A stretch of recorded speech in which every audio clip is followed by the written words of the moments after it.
What's up, everybody, and welcome back to another episode of the Driveway Detailer. So in this week's episode, I am going to be detailing my daily driver. It's a 2007 Toyota Camry. And today's detail is going to be a little bit different. I'm not going to be reviewing any products. This will be a step-by-step of everything I do to perform a maintenance wash on my vehicle. Hope you find something useful in this video. Without further ado, let's get into it.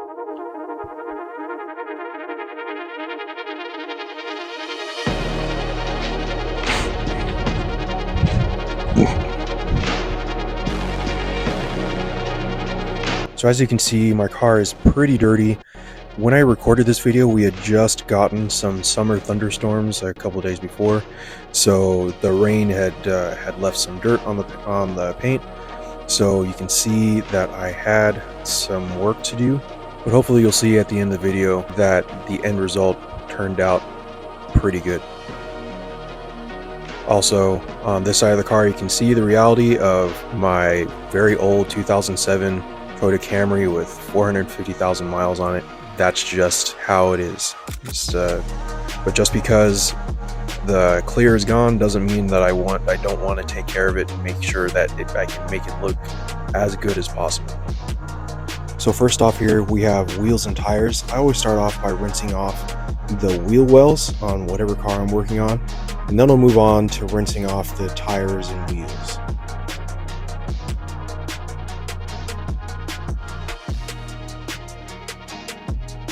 So what I'm doing here is I'm spraying Adam's wheel and tire cleaner on the tire, and I'll let it dwell as I'm using P&S Brake Buster on the wheel faces and barrel of the wheels with my assorted wheel and tire brushes to clean the face and the barrel of the wheels.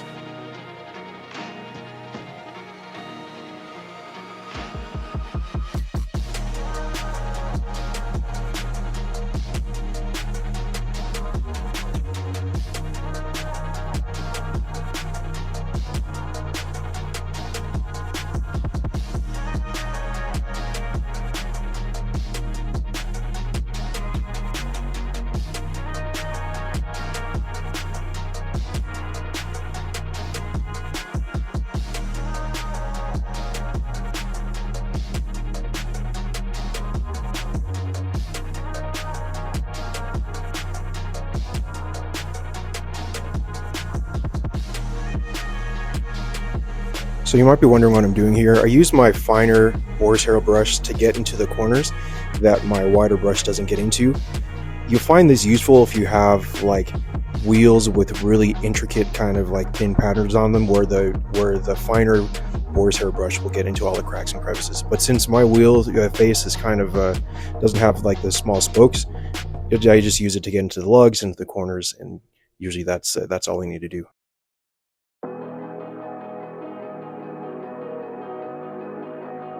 So now this will be the first rinse of the wheel and the tire. So I'm done with the wheel.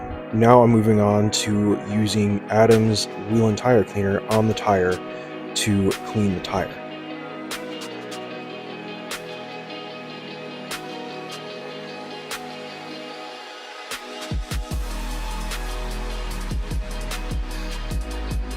So what I'm doing here is I'm using my stiff bristle brush to agitate the cleaner that's on the tire. Sometimes what I'll find as I'm agitating the product, the suds will turn out brown or at least slightly off-white. That's called blooming. So what I do is I will apply more product to the tire until the suds come out white. In this video, it looks like the suds are white, but something that didn't really come out in the video that I could kind of see while I was washing the tire was the suds weren't the clear white that I liked, so I went back and I did it again.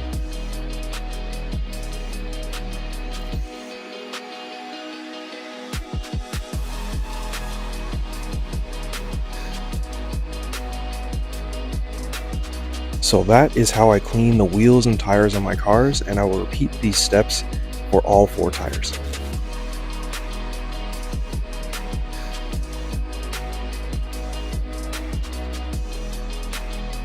So my next step is to apply a bug remover on the front grille mirror caps, and sometimes windshield of the car. So the bug remover that I'll be using is a bug remover by P&S Pro line. A quicker review, it's serviceable. It's not the best that I've used, it's not the worst that I've used, it just gets the job done.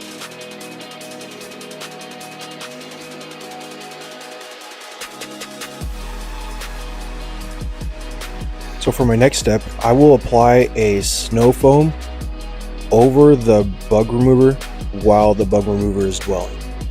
So the foam that I'm using here is Adam's Mega Foam.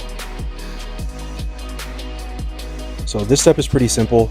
I will apply the snow foam as thick as I can on the paint. I'll just let it dwell.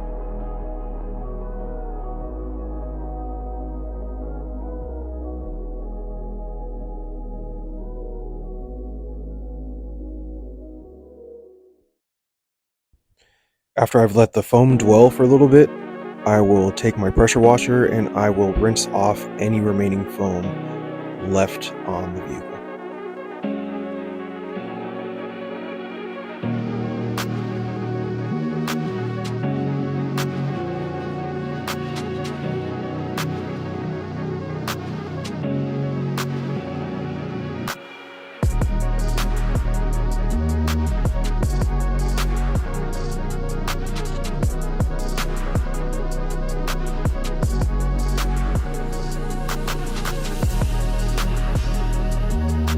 So sometimes I will foam my car a second time, mostly because I'll have foam left, but also because it's really hot where I live and I want to make sure that my paint is cool before I move on to the contact wash. So that's what I'm doing here.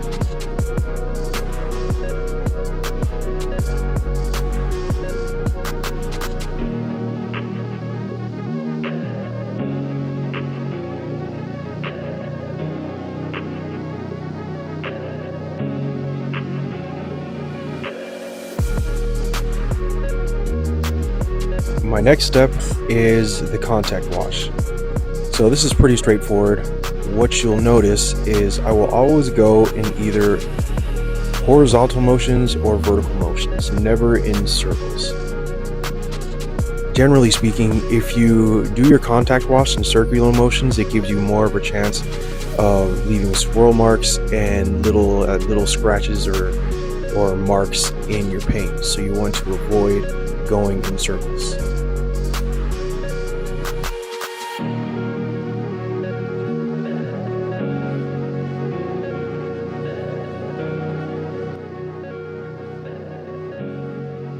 There are a lot of good wash methods out there. The wash method that I prefer is the 2-bucket method. So I have a rinse bucket for my dirty microfiber towel that I'll rinse and agitate in the rinse bucket.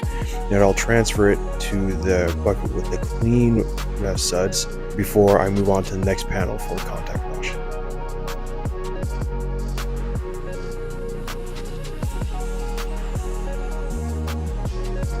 Continuing with the contact wash, what I will do is I will work my way from top to bottom, and then as I transition to new panels, I will switch the microfiber to another clean side, the opposite side.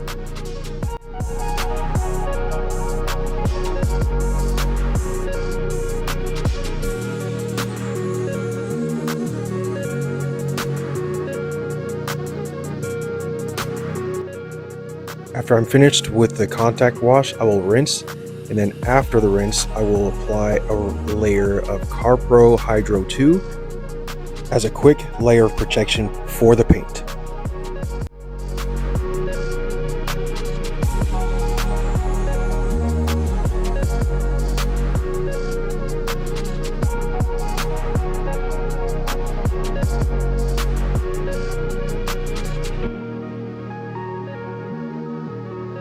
So after the final rinse, it is time to dry using a microfiber drying towel.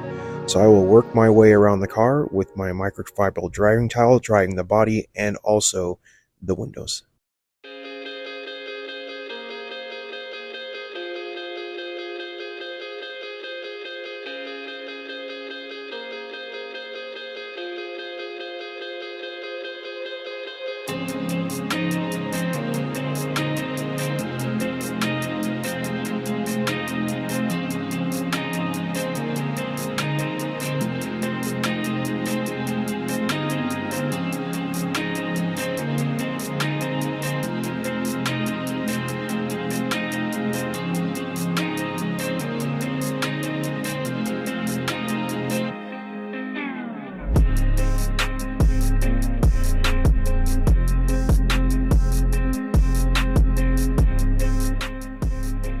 Next, I'll be using my Adams air cannon to blast out any water in the cracks or crevices so that I don't get any water spots or water runs in the paint. If you don't know what an Adams air cannon is, think of the Metrovac Master Blaster, but half the price.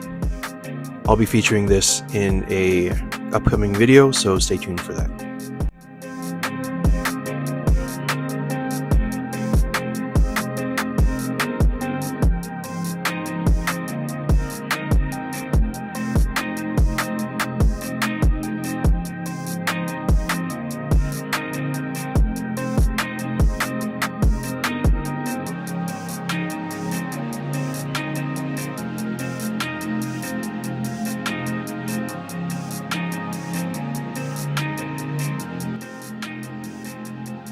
Next, I'll clean the windows using Car Pro Clarify.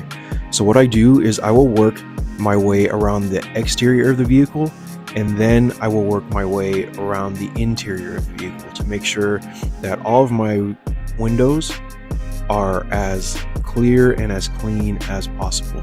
Now, I didn't get any footage of me cleaning the interior because I was running out of daylight.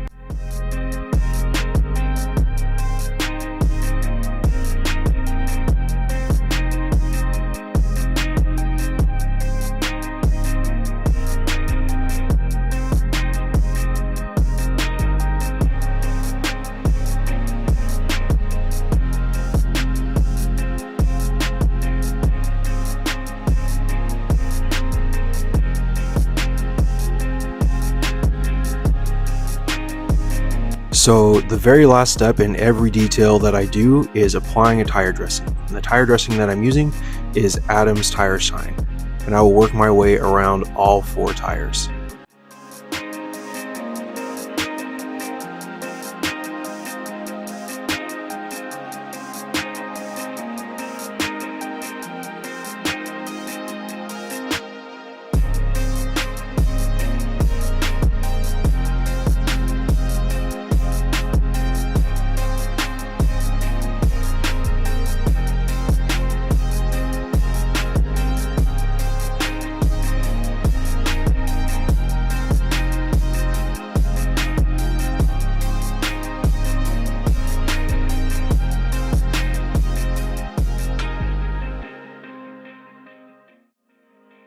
What's up, everybody? So it's the next day. I didn't get a chance to film the finished result of my detail because I ran out of daylight. So here it is. So if you want to know this, I spent 2 hours detailing my car last night, and here's how it turns out.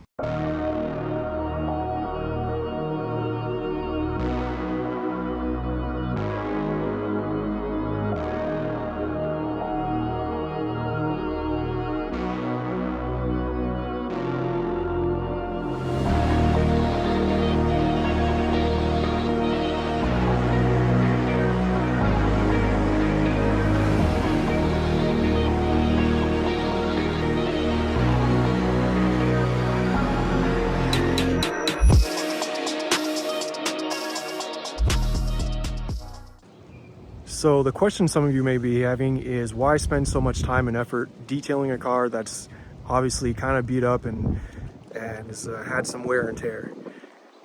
My answer to that is, one, it's my very first car that I've bought with my own money, and I love it. Also, why not?